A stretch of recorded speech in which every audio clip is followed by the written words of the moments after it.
Bonsoir Linda. Bonsoir, bonsoir Estelle. Bonsoir. Vous avez vu Linda, je vous ai fait place nette. J'ai tout pris, mes feuilles, merci. ma fiche 64 minutes, le livre. On est bien chez vous, on est trop bien chez vous. Accueillis. Et vous allez nous parler ce soir, Linda, d'une grande mobilisation. Nos téléspectatrices et nos téléspectateurs en ont entendu parler sur TV5 Monde. Mobilisation des femmes contre les violences sexistes et sexuelles. Oui, c'était l'événement à ne pas rater ce week-end. Hein. À part les courses, le ménage, les patates à éplucher, j'avais prévu moi aussi de participer à cette journée mondiale de lutte contre les violences faites aux femmes. J'avais même décidé d'y emmener mon fils, histoire de le sensibiliser à la cause. Mais mon projet a été contrarié par l'arrivée soudaine de la gastro-saisonnière. Je l'avais oubliée, celle-là. Elle est pourtant fidèle, aussi ponctuelle que le Beaujolais nouveau. Ces symptômes sont d'ailleurs proches de ceux provoqués par la consommation d'un verre de Beaujolais, à savoir des nausées, un mal de crâne, viennent ensuite un irrépressible et répétitif besoin de gerber, des crampes abdominales, des flatulences, des diarrhées incontrôlables.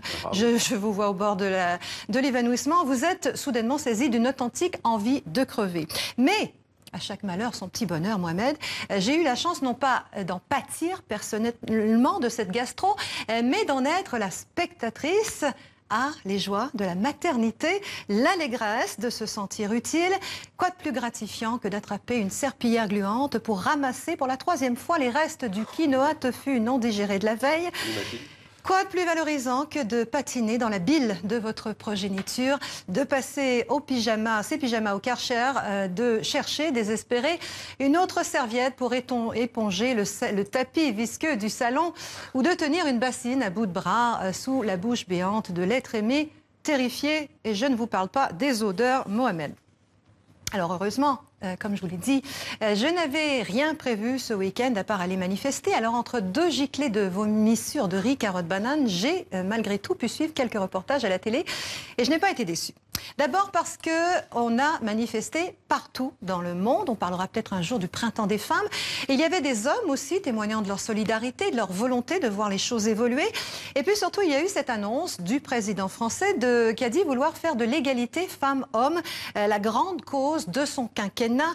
Emmanuel Macron a confirmé la création d'un délit d'outrage sexiste qui sera sanctionné par une amende dissuasive si des faits de harcèlement de rue sont constatés par un policier.